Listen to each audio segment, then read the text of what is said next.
Hello viewers, Doritos for Women here, and believe me, I've had a buffet of video ideas on the table for the past few months, so much so that I couldn't decide which one to do. I sat on my thinking chair and pondered about which was the best option. Here's the sound I made while thinking.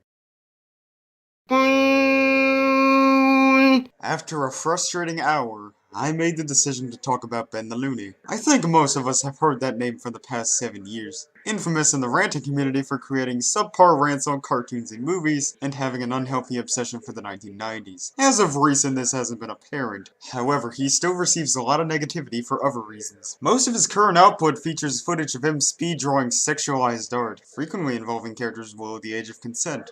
One's Out-inspired storytime slideshows are prominent on his channel too. He's also done some traditional response videos, kind of like what I do, though I didn't really look into it until he decided to go political, tackling InfoWars' Paul Joseph Watson, and PragerU's Ben Shapiro. I was planning on ripping the one on Paul to shreds, but surprisingly the video itself had a number of well-thought-out criticisms. Don't get me wrong though, there were numerous problems within, but most of them were already addressed by somebody else, and I have little new to the discussion. I think I just wanted to talk about that video just because it was the nudist depiction of Ben's persona. But one disturbing content of his cannot be ignored, that being his top 12 hottest cartoon girls. This is actually the second time he's done a list on that subject, the first being in 2011. And quite frankly, this is even creepier than the 7-year-old list. Let's start, shall I? I want a diamond ring, I want some bracelets and everything. Daddy. This is the most accurate depiction of Ben's sexual deviancy. And it's from the man himself. Wow!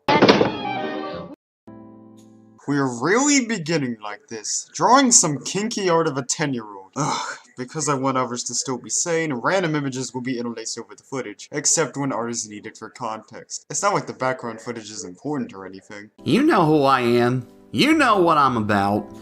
Well, I miss Valentine's Day, but that's not gonna stop me from celebrating in my own way. And what is that? Drilling over what makes up my whole livelihood. Sexy cartoon gals. What the ever-lying fuck, man? I get you're joking, but why the hell would you say something this repulsive? This implies a majority of your life centers around wanking to girls from cartoons. You can't be any more of a virgin than that, honestly. Now, this list may include characters that, in the context of the show they come from, are much younger than the age of consent in the real world.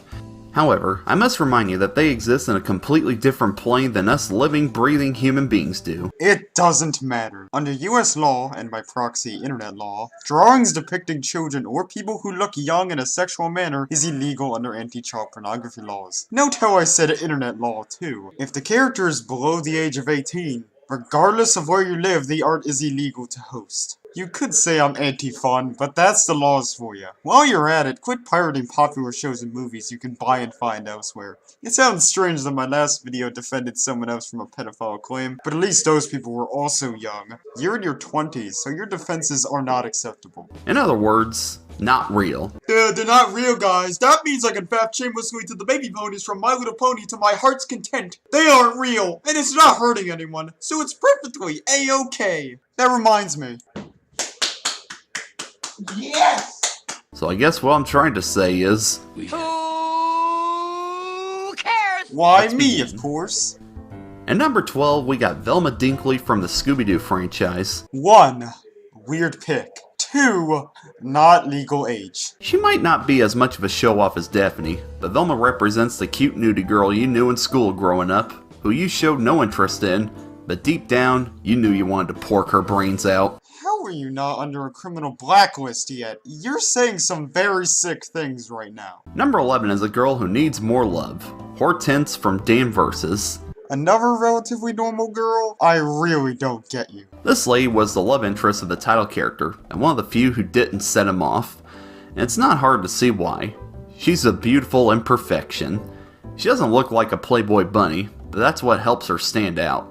Her tan skin, freckles, and mouth shape make her the kind of girl that you meet while checking out groceries or ordering food. You then do a double take and think, damn, that cashier is cute. So, you think everyday convenience store workers who happen to be female are sexy for their imperfection? Look, go ahead and be attracted to that all you like, but that quality can apply to so many women she really isn't seen as special. Also, cute is not a synonym for sexy. Get your thesaurus right. Next at number 10, a more recent addition to the hot chick list, Enid from OKKO. What the frick fuck? It's not just her being underage this time. It's the fact she has one of the most basic character designs imaginable. If the waistline alone is really enough to warrant her on the list, that's absurd. And it turns out that's exactly why. I mean, damn. Color me surprised. How the hell did her character design get approved for a kid's show? Need I even say anything? Sure, the face is geometrical, and to be honest, not very appealing to the penile zone, but that body. Oh, that body. Enough with your horny demeanor. It's not making you look any less creepy. If that shirt was any shorter, this would be straight up porn. And would any of you complain about that? Why don't we throw in another recent one? How about Lori Loud from the Loud House? Hey Loudcest group, I found another person you may love. The tall blonde with the big boobs and the luscious legs. Explain your definition of big and luscious. They're tiny as all shit. There could definitely be worse picks for Loud House waifus. God forbid you pick Lily. Choosing Lori still makes you look like a damn degenerate. Not to mention that the Loud House is the place to be in the summertime to see this babe sporting a bikini.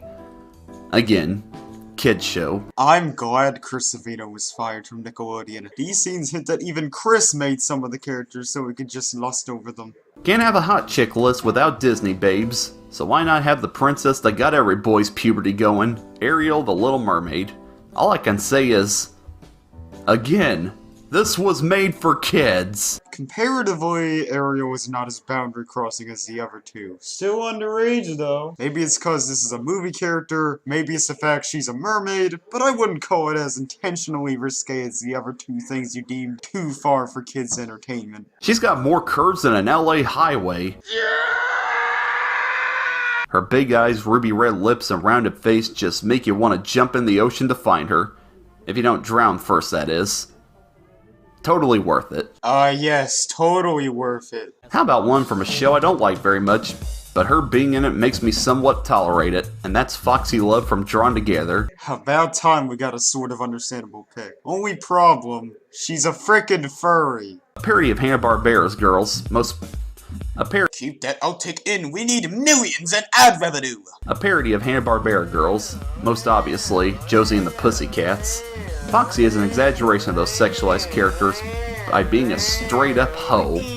And why even complain about that? How? You might want to show an image of Josie and the Pussycats before you make that claim. Bruce Timm is known for his sexy girl drawings, so why not Sexy Girl from the Bruce Timm DCAU? It's none other than Superman's lesser-known cousin from Krypton, Supergirl. There's obviously no reason for her to have a tube top, but if that reason were to get the guys hard, mission accomplished. That'd be very weird for a kid's show, but given the slightly new design, I can buy that assumption. The cute big cranium head and wide smile are just bonuses concerning this intergalactic cutie. I don't get why people associate the term cute with sexually attractive. Unlike Convenience Store Girl, I can get behind someone saying Supergirl was both cute and attractive. Still, the words have different connotations between each other. It is true that both terms have to do with how the viewer is appealed by the visuals, but if they are synonyms, then I apparently have a sexual fixation for this type of art. I could be taking words out of your mouth, but I've definitely seen this mistake happen. Coming up next, a lesser-known Disney babe, and one you guys don't give enough love. Shame on you. It's Kida from Atlantis: The Lost Empire. This is also from a kid's movie, and definitely more lewd than Ariel. What are your standards, Benny Hill? Look at that body. Just look at it. No more words needed. Man, that was short. Couldn't even be bothered to go into some more detail. I swear, you were rushing this video to release, given there's a few pauses and an outtake left in. Next, everybody's favorite girl from the Avatar franchise, Ty Lee. More underage garbage? Enough of it, Ben Shapiro. Look at that smile. I just want to pinch her till she pops. Don't take that literally. I'm still partially disturbed. Thanks. Of course, a face is never enough. You gotta have that smoking body to go along with it. Yowza. I can't believe she's with the Fire Nation.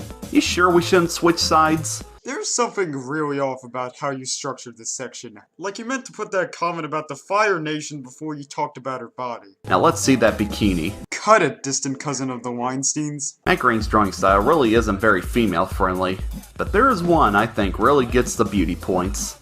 Amy Wong from Futurama. Little question, is this even being ordered from least good to best now? These choices seem random when bunched together. It's easy for girls to walk around with their belly showing. I wonder how feminists are going to react to that comment, or this whole list now that I think about it. Next, the girl with the most luscious legs in animation, Raven from Teen Titans. I think even the people behind Teen Titans Go think that. And once again, another character below the age of consent. Lovely. I hate that I have to repeat this point into the ground. However, you still have no shame in including them. You guys may pass all this crap off because he draws them aged up, but that's one of the laziest excuses in the book. Not to mention, legal documents still state that even if they're aged up, it technically still breaks the law. There isn't that much of a problem with having an attraction to a character that is a little younger than 18, though you shouldn't be drawing porn out of those characters and bragging about it. She's not as friendly and exhibitionist as Star, but that's what makes Raven even hotter for me. She's a recluse with an attitude, not very eager to spend time with people.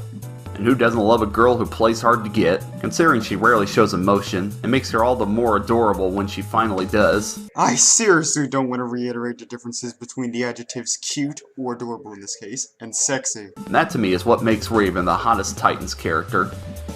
Okay, let's be honest, it's the legs. Growl. Quit it with your seductive cat noises. And last but not least, my #1 animated hottie, Frankie Foster from Foster's Home for Imaginary Friends. The most geometric pick out of them all. Excepting Enid, of course. I was going through puberty when Foster's was first airing, so Frankie really helped me during my dry years of not being able to look at porn or bikini magazines. You really were desperate as a teenager. I think your parents taught you a valuable lesson. Don't turn into a sex predator. She's practically all my kinks in one. Red hair, jewelry, sweater, tomboyish name, belly, t-shirt, sneakers, high socks, and round face. Just throw in some tattoos, big breasts, glasses, and freckles, and I'll never be limp again. Oddly specific kinks you got there. Though pretty much everyone has them, so I can't ridicule you for it. I really do wish that you kept some of them private. That does it for this list. Until next time, stay loony, my friends. Well, I'll stay loony. Not in the Pepe Le Pew sense. I love women.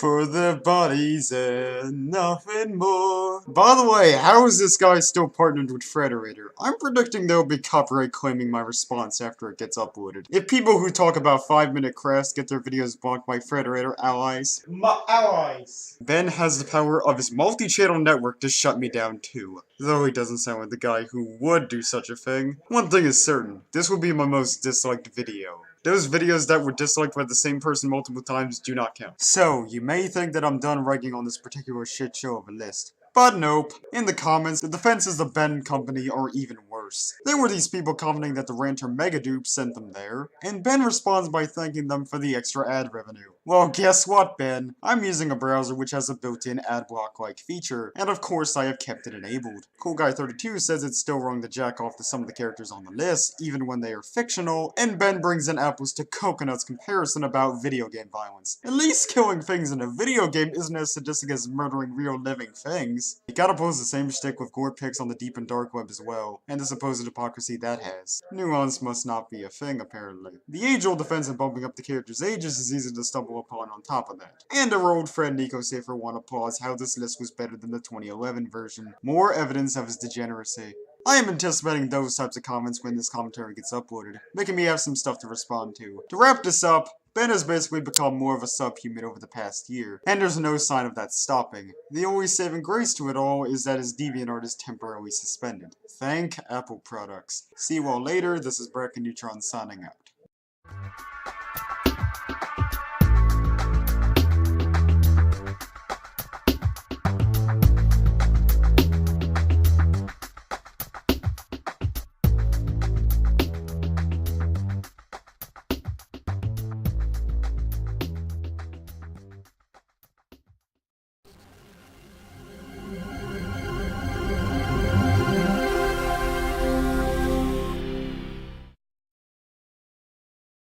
I really fucking love Apple products.